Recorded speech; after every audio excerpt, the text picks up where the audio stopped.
Gusto niyo ba ng side hustle? Ako previously, way back years ago, meron akong nakita na side hustle. Ito yung kumikita ka ng 20,000 per month. And ano lang yung gagawin mo? Mag-simple reformat ng computer. As simple as that. Magre-reformat ka lang ng computer na Windows XP. Pero kumikita na ng 20,000 per month.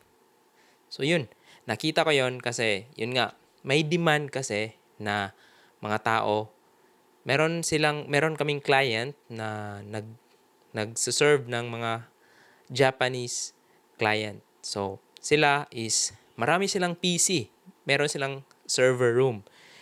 Previously, mga 50 to 60 person PC yung mga andun. One thing lang yung ginagawa nila. Nagsisend ng email. Kasi dito sa Pilipinas, previously, wala tayong mga cybersecurity or mga law that prevents spamming or yung mga nagpapadala ka ng unsolicited email. So yun yung kagandahan. Nagkakaroon sila ng business dito previously sa somewhere. Nagtayo yung mga Japanese ng data center nila. Karoon sila ng maraming computer. Isang computer nagsisend ng around 50,000 email address. Japanese specific content yung sinesend nila. And by that, yun yung parang marketing nila. So yun, simple lang yung ginagawa. Network administrator sa mga computer. Special privilege rin yun kasi hindi ka nagjo-duty ng 8 hours eh. O they only need 3 hours. 3 hours, maglo-load ka na ng email content, email address, tsaka magsisend na yan.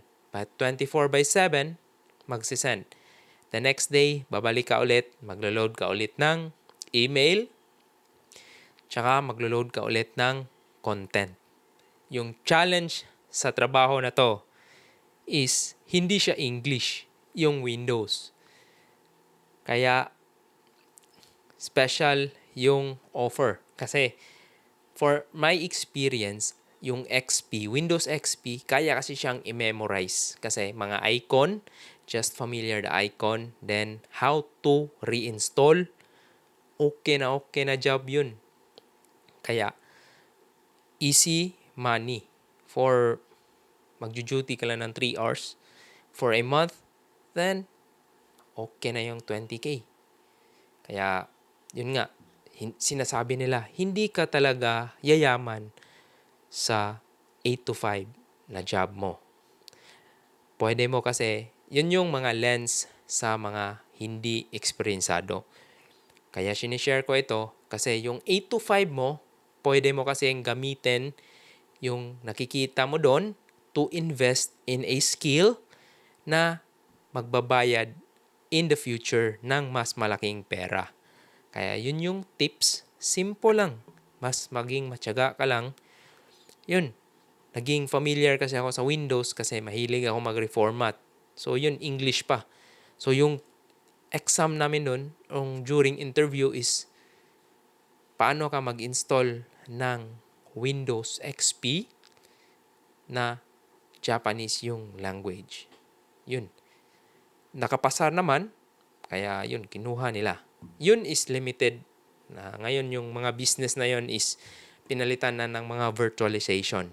Kaya by that time, manual pa yung paglo-load ng mga email address. Yun. And here comes the virtualization. Tapos nagkakaroon na rin tayo ng cyber security.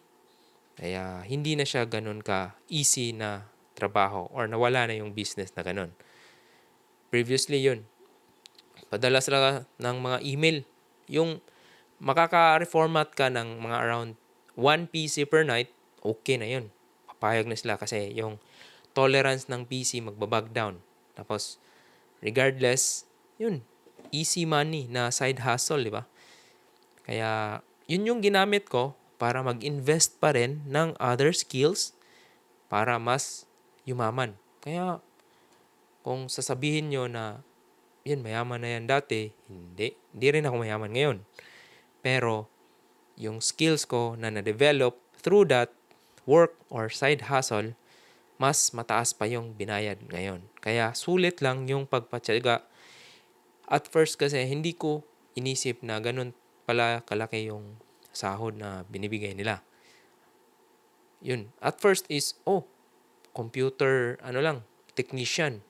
Nagpapalit ako ng hardware, hard disk, RAM, nagto-troubleshoot rin, part sa trabaho mo. Pero yun nga, by the time nag-accumulate lang yung skills mo, na-enhance mo rin yung skills sa PC. Sa PC, sa Windows, and sa networking. Kasi minsan nagkakaroon rin kami ng broadcast storm dun sa LAN namin. Kasi yun nga, sa dami-daming cable, sa daming PC, hindi maiwasan magkakaroon ng problema. Although rare lang siya kasi namamanage naman namin na troubleshoot. Pero at the end of the day, yung learnings talaga dun. The level sa problem solving na nasusolve mo, dun magbabase yung sweldo mo. Kaya kung andito ka ngayon, huwag kang mag-alala. Mag-level up ka lang. Ang buhay ay palang laro rin. You want the next level, not the same level, di ba? So yun, huwag kang mag-alala kung yung sahod mo ngayon is ganito lang. Enjoy the process and trust it. Yung skills talaga, yung pinaka-importante ngayon. Kung wala kang skills, is wala. Medyo challenge. Yan yung Kaya kung metric mo is sweldo, huwag kang ganun. Kasi you're bound to fail. Sa trabaho kasi, hindi lang sweldo yung sinisilip mo. Dapat yung mga benefits, yung environment, yung mga kasamahan mo, tsaka yung yung what is it for you, or yung anong nakukuha mo in return na hindi sweldo.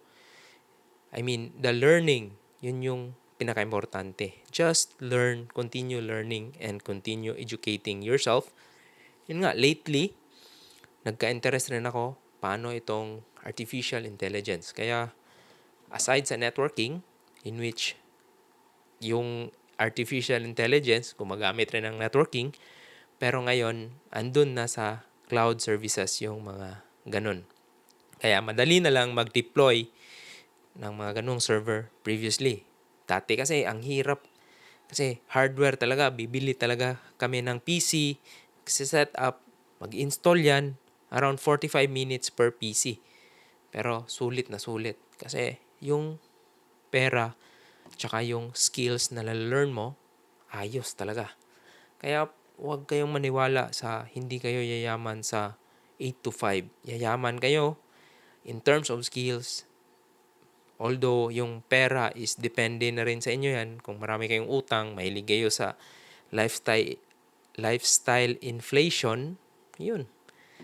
Kaya who knows? Just trust the process and learn as many skills as you want. And keep yourself relevant. And yung mga technology ngayon, artificial intelligence, cloud services, cloud certification, networking, ang daming options. Tapos, yung kagandahan ngayon, available na siya sa internet. Depende na lang sa sipag nyo kung saan maghahanap ng reliable source, katulad ng channel na to. Although, I hope na meron kayong na-learn sa video na to. Gusto ko lang express na sa channel na to, sinishare ko yung mga knowledge, yung mga basic, tsaka kung meron kayong gustong malaman, comment lang sa baba. Gawa natin ng video yan or pwede natin sagutin sa future natin na video. Maraming salamat and see you around, and huwag kayong mag-alala. Keep learning, guys. Magiging successful rin kayo.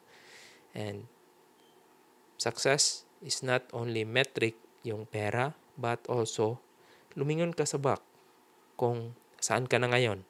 compare sa previous years mo. Okay?